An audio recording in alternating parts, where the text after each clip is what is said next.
Bismillahirrahmanirrahim. Assalamualaikum warahmatullahi wabarakatuh. Alhamdulillahirabbil alamin.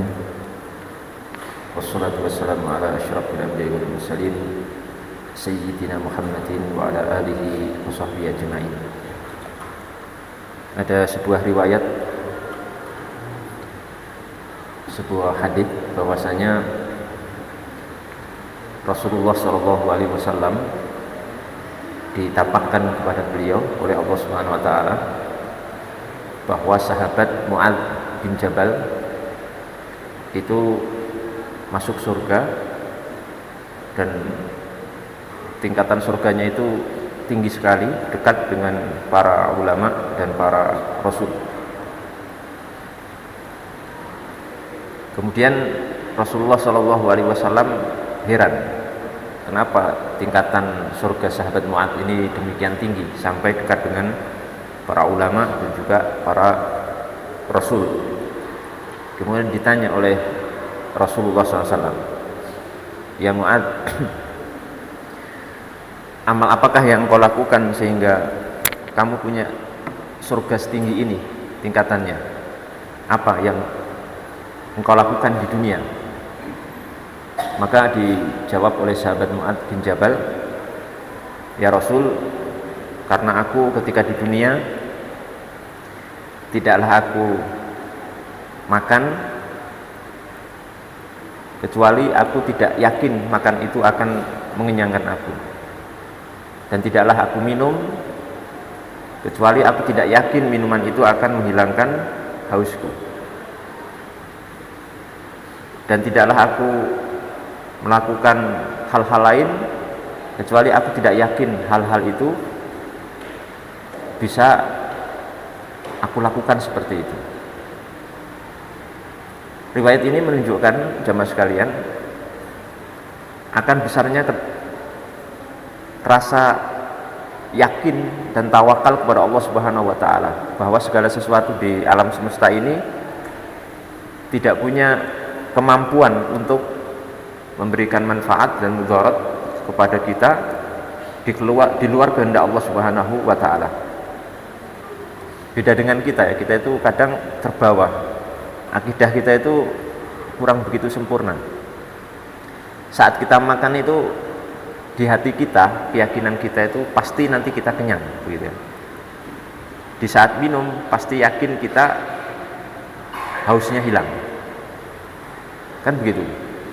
Di saat tidur pasti nanti kita akan hilang lelah kita, memastikan sesuatu yang itu sebenarnya tidak bisa dipastikan, karena itu di luar kehendak Allah Subhanahu wa taala. Berbeda dengan sahabat Mu'adz bin Jabal yang tidak memastikan itu semuanya. Jadi saya makan di dunia itu nggak pernah yakin makan itu akan mengenyangkan. Ya, makanya ada kisah Ashabul Kahfi yang mereka itu tidak makan, tidak minum ratusan tahun ya, tidak makan, tidak minum ratusan tahun, tapi tidak mati. Itu untuk membantah hukum yang meyakini hukum sebab akibat secara mutlak. Orang tidak makan pasti mati, orang makan pasti tidak mati, kan gitu. Orang makan pasti kenyang, orang tidak makan pasti nggak kenyang, lapar. Itu dibantah oleh kisah Ashabul Kahfi, di mana Ashabul Kahfi ini tidak makan minum selama ratusan tahun, tapi tidak mati, tidak mati. Nah, inilah yang menyebabkan sahabat Mu'adz bin Jabal sampai bisa naik ke surga dengan setinggi itu, mendekati tingkatan para rasul dan para ulama, karena keyakinannya penuh itu hanya kepada Allah Subhanahu wa taala. Sampai dalam hal-hal kecil itu yakinnya cuma kepada Allah, bukan kepada sebab. Kita bukan menolak sebab ya, tapi kadang-kadang kita itu terjatuh kepada keyakinan yang tidak tepat, karena seolah-olah menyandarkan sebab itu seolah-olah punya kekuatan mutlak di luar kehendak Allah Subhanahu wa taala. Waduh, saya begini mati saya, aduh saya begini saya nanti begitu, dan sebagainya. Sampai-sampai terhadap amal soleh juga kita jangan sampai punya keyakinan seperti itu. Nanti kita terjatuh kepada keyakinan yang rusak. Seolah-olah kalau kita sudah beramal soleh pasti masuk surga. Siapa yang memastikan? Kalau saya seperti ini pasti masuk surga, pasti selamat dari api neraka. Sekarang ini kita punya keyakinan begitu. Mau disadari atau tidak, mau ngaku atau tidak, di hati kecil kita yang paling dalam itu seolah-olah kita sudah punya keyakinan seperti itu. Wah, saya sudah sholat, saya sudah puasa, sudah begini, pasti masuk surga. Saya pasti selamat dari api neraka. Saya pasti selamat dari siksa kubur. Loh, keyakinan dari mana itu? Itu kan baru sebab yang kita lakukan. Ya, ini berbahaya sekali, sebagaimana dicontohkan oleh sahabat Mu'adz bin Jabal. Makanya ada sebuah hadis, la yadkhulul jannata ahadun bi amalihi. Tidak akan ada seorang pun yang masuk surga sebab karena amal solehnya. Jadi amal soleh yang kita lakukan itu sebenarnya nggak bisa untuk tiket masuk surga, itu nggak bisa. Tapi kenapa saat ini kita merasa sudah amal solehnya cuma sedikit, cuma secuil, ya cuma itu aja kan. Sholat fardu ya cuma itu, sholat sunnah ya males-malesan, puasa sunnah ya males-malesan, kan? Sedekah ya jarang-jarang, apalagi bantu tetangga, apalagi mungkin setahun sekali. Tapi kita seolah sudah pasti dengan amal yang cuma secuil itu, seolah-olah pasti selamat dari api neraka. Padahal Nabi mengatakan tidak ada seorang pun yang masuk surga dengan apa? Bi'amalihi, dengan amal yang dia kerjakan di dunia.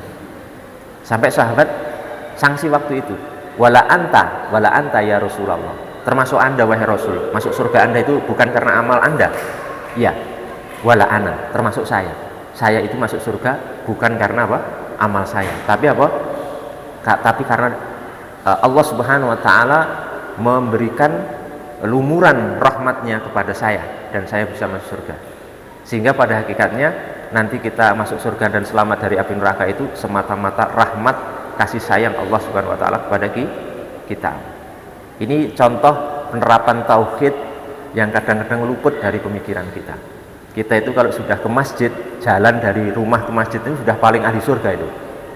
Dan orang-orang yang kita lewati yang mungkin belum ke masjid itu seolah-olah dalam benak kita ini calon ahli neraka, kan begitu pikiran kita.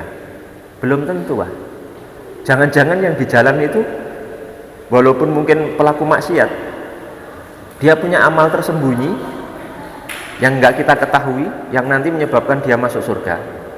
Malahan, dan kita yang ke masjid ini yang seolah-olah yakin masuk surga ini ternyata punya sesuatu yang menggugurkan amal soleh kita karena riya, karena sum'ah, karena tujuan-tujuan lain, akhirnya amal kita hangus dan kita masuk neraka. Tidak ada yang tahu. Makanya jangan pernah kita terselipi kesombongan dengan apa yang cuma sedikit. Kesolehan kita ini cuma seujung kuku, nggak ada. Itu mau soleh, mau sombong apanya? Apa yang mau kita sombongkan? Soleh kita itu mana coba? Belum punya apa-apa kita ini kok sudah kayak sombong sekali gitu. Selain kita kayaknya waduh sulit masuk surga, yang masuk surga saya pasti. Ya, semoga Allah Subhanahu wa taala menyelamatkan kita sekalian dan kita bisa meneladani sahabat Mu'adz bin Jabal radhiyallahu taala anhu. Itu yang bisa saya sampaikan. Barakallahu fikum. Assalamualaikum warahmatullahi wabarakatuh.